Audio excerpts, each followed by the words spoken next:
Hi friends, welcome back to my YouTube channel. ನಾನು ನಿಮ್ಮ ಮಮತಾ ಮದೇಶ್. ಅರ್ಧ kg ಚಿಕನ್ ತೊಗೊಂಡಿದ್ದೀನಿ. ಸಿಂಪಲ್ ಆಗಿರುವಂಥ ಚಿಕನ್ ಫ್ರೈ ಮಾಡ್ತಾಯಿದ್ದೀನಿ. ಈಗ ಒಂದು ಕಡಾಯಿ ಇಟ್ಕೊಂಡಿದ್ದೀನಿ ಸ್ಟವ್ ಮೇಲೆ. ಅದಕ್ಕೆ 4ರಿಂದ 5 ಸ್ಪೂನ್ ಎಣ್ಣೆ ಹಾಕ್ಕೊಂಡಿದ್ದೀನಿ. ಅರ್ಧ kg ಚಿಕನ್ ಆಗಿರೋದ್ರಿಂದ ಮೀಡಿಯಮ್ ಸೈಜ್ದು 2 ಈರುಳ್ಳಿ ತೊಗೊಂಡು ಸಣ್ಣದಕ್ಕೆ ಹೆಚ್ಕೊಂಡು ಹಾಕ್ಕೊಂಡಿದ್ದೀನಿ. ಅದು ಚೆನ್ನಾಗಿ ನೀಟಾಗಿ ಟ್ರಾನ್ಸ್ಪರೆಂಟ್ ಆಗೋ ಥರ ಈರುಳ್ಳಿನ ಫ್ರೈ ಮಾಡ್ಕೊಳ್ಳೋಣ.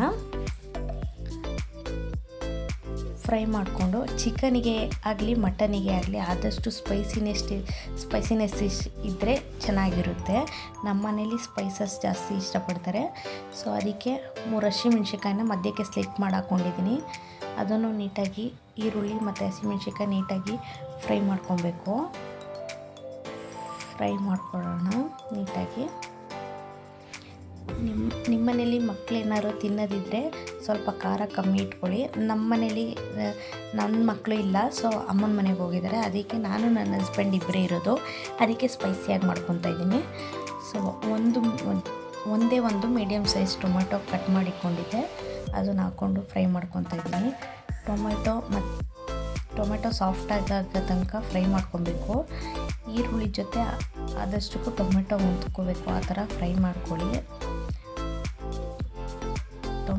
ನೋಡಿ, ಟೊಮೆಟೊ ಬೆಂದ್ಕೊಂಡು ಮತ್ತು ಹೊಂದ್ಕೊಳ್ಳಿ ಅಂತ ಸಾಫ್ಟಾಗಿ ಆಗುತ್ತೆ ಅಂತ ಸ್ವಲ್ಪ ಪಿಂಚ್ ಆಫ್ ಸಾಲ್ಟ್ ಹಾಕ್ಕೊಂಡಿದ್ದೀನಿ. ಹಾಕ್ಕೊಂಡು ಫ್ರೈ ಮಾಡ್ಕೊತಿದ್ದೀನಿ. ಸಾಲ್ಟ್ ಹಾಕೊಂಡಷ್ಟು ಬೇಗ ಫ್ರೈ ಆಗಿ ಸಾಫ್ಟ್ ಆಗುತ್ತೆ ಅಂತ ಟೊಮೆಟೊ. ಇದರಲ್ಲಿ ಮಧ್ಯದಲ್ಲಿ ಒಂದು ಐಟಮ್ ಸ್ಕಿಪ್ ಆಗಿತ್ತು. ಅದೇನಪ್ಪ ಅಂದರೆ ಶುಂಠಿ ಬೆಳ್ಳುಳ್ಳಿ ಪೇಸ್ಟು. ಈರುಳ್ಳಿ ಹಸಿಮೆಣ್ಸಿಕಾಯಿ ಹಾಕಿದ್ಮೇಲೆ ಹಾಕಬೇಕಾಗಿತ್ತು, ಮರೆತಿದ್ದೆ ಫ್ರೆಂಡ್ಸ್. ಸೊ ಅದಕ್ಕೆ ಈಗ ಟೊಮೆಟೊ ಹಾಕಿದ್ಮೇಲೆ ಆ್ಯಡ್ ಮಾಡ್ಕೊತಾ ಇದ್ದೀನಿ. 2 ಟೇಬಲ್ ಸ್ಪೂನ್ ಶುಂಠಿ ಬೆಳ್ಳುಳ್ಳಿ ಪೇಸ್ಟ್ ಹಾಕ್ಕೊಂಡಿದ್ದೀನಿ. ನೀವು ಈರುಳ್ಳಿ ಹಾಕಿದ ನಂತರನೇ ಶುಂಠಿ ಬೆಳ್ಳುಳ್ಳಿ ಪೇಸ್ಟ್ ಹಾಕಿ ಹಸಿ ಸ್ಮೆಲ್ ಹೋಗೋ ತನಕ ನೀಟಾಗಿ ಫ್ರೈ ಮಾಡ್ಕೊಳ್ಳಿ. ನಾನು ಸ್ಕಿಪ್ ಆಗಿದ್ದರಿಂದ ಈಗ ಟೊಮೆಟೊ ಹಾಕಿದ್ಮೇಲೆ ಫ್ರೈ ಮಾಡ್ಕೊತಿದ್ದೀನಿ ಶುಂಠಿ ಬೆಳ್ಳುಳ್ಳಿ ಪೇಸ್ಟು. ನೀವು ಈರುಳ್ಳಿ ಹಿಂದೆನೇ ಹಾಕ್ಕೊಂಡು ಫ್ರೈ ಮಾಡ್ಕೊಬೇಕು. ಸೊ ನೀಟಾಗಿ ಅದೆಲ್ಲ ಟೊಮೆಟೊ, ಶುಂಠಿ ಬೆಳ್ಳುಳ್ಳಿ ಪೇಸ್ಟು, ಹಸಿಮೆಣ್ಸಿನ್ಕಾಯಿ ಇದೆಲ್ಲ ಹಸಿ ಸ್ಮೆಲ್ ಹೋಗೋ ತನಕ ಫ್ರೈ ಮಾಡಿ, ಮತ್ತು ಟೊಮೆಟೊ ಆದಷ್ಟಕ್ಕೂ ಸಾಫ್ಟ್ ಆಗೋ ತನಕ ಬೇಯಿಸ್ಕೊಂಡು ನಾನು 2 ಥರ ಚಿಕನ್ ಮಸಾಲ ಯೂಸ್ ಮಾಡ್ತಿದ್ದೀನಿ. ಯಾಕಂದರೆ ಒಂದೊಂದು ಬ್ರ್ಯಾಂಡು ಒಂದೊಂದು ಥರ ಟೇಸ್ಟ್ ಕೊಡುತ್ತೆ. ಅದಕ್ಕೋಸ್ಕರ 2 ಥರ ಕಾಂಬಿನೇಷನ್ ಮಾಡಿದ್ರೆ ಟೇಸ್ಟು ಇನ್ನೂ ಸೂಪರಾಗಿ ಬರುತ್ತೆ ಅಂತ ನಾನು ಒಂದು MGS ಅವ್ರದ್ದು ಚಿಕನ್ ಮಸಾಲ ತೊಗೊಂಡಿದ್ದೀನಿ. ನೆಕ್ಸ್ಟ್ ಮದರ್ಲ್ಯಾಂಡ್ ಒಂದು ತೊಗೊಂಡಿದ್ದೀನಿ. ಎರಡೂ 1.5 ಸ್ಪೂನ್ ಹಾಕ್ಕೊಂಡಿದ್ದೀನಿ. ಹಾಕ್ಕೊಂಡು ಮಿಕ್ಸ್ ಮಾಡ್ಕೊತಿದ್ದೀನಿ. ಇಲ್ಲಿ ನಿಮಗೆ ಇನ್ನೂ ಸ್ಪೈಸಿನೆಸ್ ಬೇಕಂತಂದರೆ ಚಿಲ್ಲಿ ಪೌಡರ್ ಆ್ಯಡ್ ಮಾಡ್ಕೊಬೋದು. ನಾನು ಚಿಲ್ಲಿ ಹಾಕಿರೋದ್ರಿಂದ ಇದು 2 ಪೌಡರಲ್ಲೂ ಖಾರ ಇರುತ್ತೆ. ಸೊ ಅದಕ್ಕೆ ನಾನು ಜಾಸ್ತಿ ಚಿಲ್ಲಿ ಪೌಡರ್ ಯೂಸ್ ಮಾಡ್ತಿಲ್ಲ.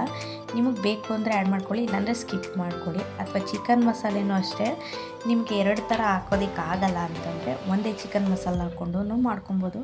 ನಾನು 2 ಚಿಕನ್ ಮಸಾಲ ಹಾಕ್ಕೊಂಡಿದ್ದೀನಿ. ಇದನ್ನು ನೀಟಾಗಿ ಎಣ್ಣೆ ಬಿಟ್ಕೊಳ್ಳೋ ಥರ ನೋಡಿ, ಸೈಡಲ್ಲೆಲ್ಲ ಎಣ್ಣೆ ಬಿಟ್ಕೊಂಡಿದೆ, ಆ ಥರ ನೀಟಾಗಿ ಫ್ರೈ ಮಾಡ್ಕೊಳ್ಳಿ. ಮಸಾಲ ಎಲ್ಲನೂ ಫ್ರೈ ಮಾಡಿಕೊಂಡು ನೀಟಾಗಿ ಅರ್ಧ kg ಚಿಕನ್ನ ನಾನು ಆಲ್ರೆಡಿ ತೊಳೆದಿಕ್ಕೊಂಡಿದ್ದೆ, ನೀಟಾಗಿ ನೀರು ಸೋರಕ್ಕೆ ಇಟ್ಕೊಂಡಿದ್ದೆ. ಈಗ ಚಿಕನ್ನ ಆ್ಯಡ್ ಮಾಡಿಕೊಂಡು ಅದರಲ್ಲಿರೋ ಹಸಿ ಸ್ಮೆಲ್ಲೆಲ್ಲ ಹೋಗೋ ತನಕ ಚಿಕನ್ನ ಚೆನ್ನಾಗಿ ಡ್ರೈ ಆಗೋ ತನಕ ಫ್ರೈ ಮಾಡ್ಕೊಬೇಕು. ಫ್ರೈ ಮಾಡಿಕೊಂಡು ಅದರದ್ದು ಗಬ್ನಂಶ ಎಲ್ಲ ಹೋಗಬೇಕು. ಇದು ಏನಪ್ಪ ಅಂದರೆ ಚಿಕನ್ನು ಹಾಕಿದ ತಕ್ಷಣ ಸ್ವಲ್ಪ 1-2 ನಿಮಿಷ ಹುರಿದ್ಬಿಟ್ಟು ನಂತರದಲ್ಲಿ ನೀರು ಹಾಕಿದ್ರೆ ಚಿಕನ್ ಅಷ್ಟು ಚೆನ್ನಾಗಾಗಲ್ಲ, ಗಬ್ಬುಡಿಯುತ್ತೆ. ಆದಷ್ಟಕ್ಕೂ ಚಿಕನ್ನ ನೀಟಾಗಿ ಫ್ರೈ ಮಾಡಿಕೊಂಡು ಬಾಡಿಸ್ಕೊಂಡ್ರೆ ಗ್ರೇವಿ ಮಾಡಿದಾಗಲೂ ಅಷ್ಟೇ ಚೆನ್ನಾಗಿ ಬರುತ್ತೆ. ನೋಡಿ, ನಾನು ಎಲ್ಲನೂ ಮಸಾಲೆ ಮತ್ತು ಚಿಕನ್ನೆಲ್ಲ ಹೊಂದ್ಕೊಳ್ಳೋ ಥರ ಮಿಕ್ಸ್ ಮಾಡ್ಕೊತಿದ್ದೀನಿ. ಮಿಕ್ಸ್ ಮಾಡಿಕೊಂಡು ಇದಕ್ಕೆ ಚಿಕನ್ ಬೇಯೋದಕ್ಕೋಸ್ಕರ ಚಿಕನ್ ಬೇಯೋದಕ್ಕೋಸ್ಕರ ಮತ್ತು ರುಚಿಗೆ ಎಷ್ಟು ಬೇಕೋ ಅಷ್ಟನ್ನು ಉಪ್ಪನ್ನು ನಾನು ಆ್ಯಡ್ ಮಾಡ್ಕೊತೀನಿ. ರುಚಿಗೆ ಎಷ್ಟು ಬೇಕಷ್ಟು ಆ್ಯಡ್ ಮಾಡಿಕೊಂಡು ನೀರು ಯೂಸ್ ಮಾಡಲ್ಲ. ಯಾಕಂತಂದರೆ ಚಿಕನ್ನಲ್ಲಿರೋ ನೀರಿನಂಶನೇ ಉಪ್ಪು ಹಾಕಿದ್ಮೇಲೆ ಅದೇ ಬಿಟ್ಕೊಡುತ್ತೆ, ಅದರಲ್ಲೇ ಬೇಯ್ತಾ ಇರುತ್ತೆ. ನೀಟಾಗಿ ಮಿಕ್ಸ್ ಮಾಡ್ಕೊಳ್ಳೋಣ. ಉಪ್ಪು ಹಾಕಿದ್ಮೇಲೆ ಚಿಕನ್ನ ಮಿಕ್ಸ್ ಮಾಡಿ ನೀಟಾಗಿ ಎಲ್ಲ ಮಸಾಲೆಗೂ ಹೊಂದ್ಕೊಳ್ಳೋ ಥರ ಮಿಕ್ಸ್ ಮಾಡಾದಮೇಲೆ ಇದಕ್ಕೆ ಒಂದು 10 to 15 ಮಿನಿಟ್ಸು ಚಿಕನ್ ಬಾಯ್ಲ್ ಆಗೋದಕ್ಕೆ ಅದರಲ್ಲಿರೋ ನೀರು ಸುಂಡ್ಕೊಂಡು ನೀರು ಬಿಟ್ಕೊಳ್ಳೋದಕ್ಕೋಸ್ಕರ ನಾನು ಒಂದು ಲಿಡ್ಡನ್ನು ಕ್ಲೋಸ್ ಮಾಡಿ ಚಿಕನ್ನ ಬೇಯಿಸ್ಕೊತೀನಿ. ಈ ಚಿಕನ್ನ ಯಾರು ಬೇಕಾದರೂ ಬೇಗ ಮಾಡ್ಕೋಬೋದು. ಮನೆಗೆ ಯಾರಾದರೂ ಫ್ಯಾಮಿಲಿ ಫ್ರೆಂಡ್ಸು ಅಥವಾ ನೆಂಟರು ಯಾರಾದ್ರು ಬಂದರೆ ಅವರು ಬೇಗ ಹೋಗೋ ಆತರದಲ್ಲಿರ್ತಾರೆ, ಅವ್ರಿಗೋಸ್ಕರ ಬೇಗ ಮಾಡಿ ಹಾಕ್ಬೋದು. ಬ್ಯಾಚುಲರ್ಸು ಮಾಡ್ಕೊಬೋದು. ನೋಡಿ ಚಿಕನ್ ಆಲ್ಮೋಸ್ಟ್ ಅಲ್ಲೂ ನಾನು ನೀರೇ ಹಾಕಿಲ್ಲ, ಅದೇ ನೀರು ಬಿಟ್ಕೊಂಡು ಕುದೀತಿದೆ. ಚಿಕನ್ನು ಚೆನ್ನಾಗಿ ಫ್ರೈ ಆಗಿದೆ ಅಂತ ಆಯಿತು. ಈ ಥರ ಫ್ರೈ ಮಾಡಿಕೊಂಡ್ರೆ ಗ್ರೇವಿ ಅಷ್ಟೇ ಟೇಸ್ಟಿಯಾಗಿರುತ್ತೆ. ನೋಡಿ ನೀಟಾಗೆಲ್ಲ ಮಿಕ್ಸ್ ಮಾಡ್ಕೊಳ್ಳೋಣ. ನಾನು ಇದನ್ನು ಚಪಾತಿಗೋಸ್ಕರ ಈ ಗ್ರೇವಿ ಮಾಡ್ಕೊತಿರೋದು. ನೀವು ಅನ್ನ ಅಂತಂದರೆ ಸ್ವಲ್ಪ ಕನ್ಸಿಸ್ಟೆನ್ಸಿ ಜಾಸ್ತಿ ಮಾಡ್ಕೊಬೋದು. ಈ ಗ್ರೇವಿ ಚಪಾತಿ ಆಗಿರೋದ್ರಿಂದ ಸ್ವಲ್ಪ ನಾನು ನೀರನ್ನ ಆದಷ್ಟಕ್ಕೂ ಕಮ್ಮಿ ಬಳಸ್ಕೊತೀನಿ. ನಿಮಗೆ ಎಷ್ಟು ಬೇಕಷ್ಟು ನೋಡಿ ನೀವು ಯೂಸ್ ಮಾಡ್ಕೊಬೋದು. ಚಿಕನ್ ನೋಡಿ ಎಷ್ಟು ಚೆನ್ನಾಗಿ ಬಾಯ್ಲ್ ಆಗ್ತಾ ಇದೆ ಅಂತ.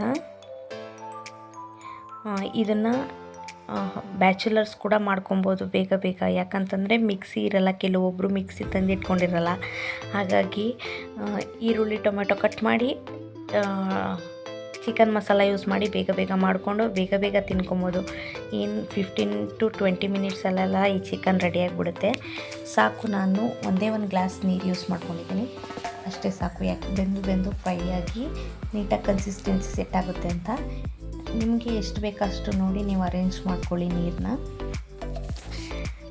ನೆಕ್ಸ್ಟು ಈ ಕಾಂಬಿನೇಷನು ಯಾವುದಕ್ಕೆ ಅಂತಂದರೆ ಪೂರಿ, ಪರೋಟ, ಚಪಾತಿ, ದೋಸೆ, ಅಕ್ಕಿ ರೊಟ್ಟಿ ಎಲ್ಲದಕ್ಕೂ ಮ್ಯಾಚ್ ಆಗುತ್ತೆ. ಈವನ್ ರೈಸ್ ಕೂಡ ತಿನ್ಬೋದು, ಮುದ್ದೆನೂ ತಿನ್ಬೋದು. ಮುದ್ದೆಗೆ ಸ್ವಲ್ಪ ನೀರು ಜಾಸ್ತಿ ಆದಷ್ಟು ಟೇಸ್ಟ್ ಕಮ್ಮಿ ಆಗಿಬಿಡುತ್ತೆ.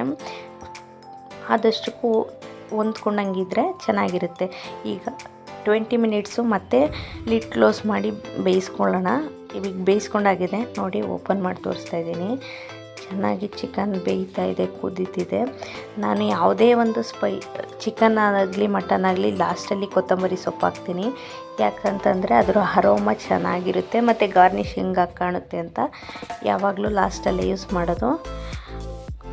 ಇದಕ್ಕೆ ನೀಟಾಗಿ ಎಲ್ಲ ಮಿಕ್ಸ್ ಮಾಡಿ ಬೇಯಿಸ್ಕೊಳ್ಳೋಣ.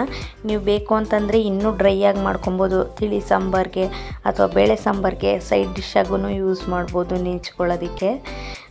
ಹೊಂದ್ಕೊಂಡಂಗೆ ಬೇಯಿಸ್ಕೊಂಡ್ರೆ ಅದು ಕೂಡ ಚೆನ್ನಾಗಿರುತ್ತೆ. ರಸಮ್ಗೆಲ್ಲ ತಿನ್ಬೋದು, ನೀಟಾಗಿರುತ್ತೆ ಮತ್ತು ಅಷ್ಟೇ ಟೇಸ್ಟಿ ಕೊಡುತ್ತೆ. 2 ಪೌಡ್ರ್ ಹಾಕಿರೋದ್ರಿಂದ. ಯಾರೆಲ್ಲ ನನ್ನ ಚಾನಲ್ ನೋಡ್ತಿದ್ದೀರಾ ಪ್ಲೀಸ್ ಸಬ್ಸ್ಕ್ರೈಬ್ ಆಗಿ, ಲೈಕ್ ಮಾಡಿ, ಕಮೆಂಟ್ಸ್ ಮಾಡಿ, ಇನ್ನೂ ಇಷ್ಟ ಆದರೆ ಶೇರ್ ಮಾಡಿ.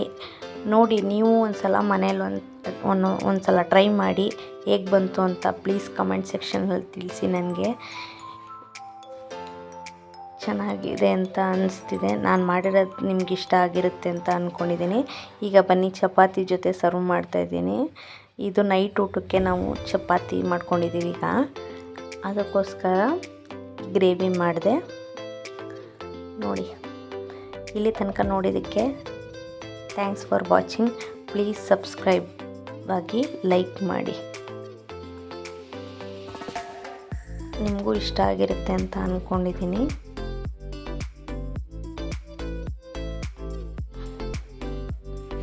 Thank you.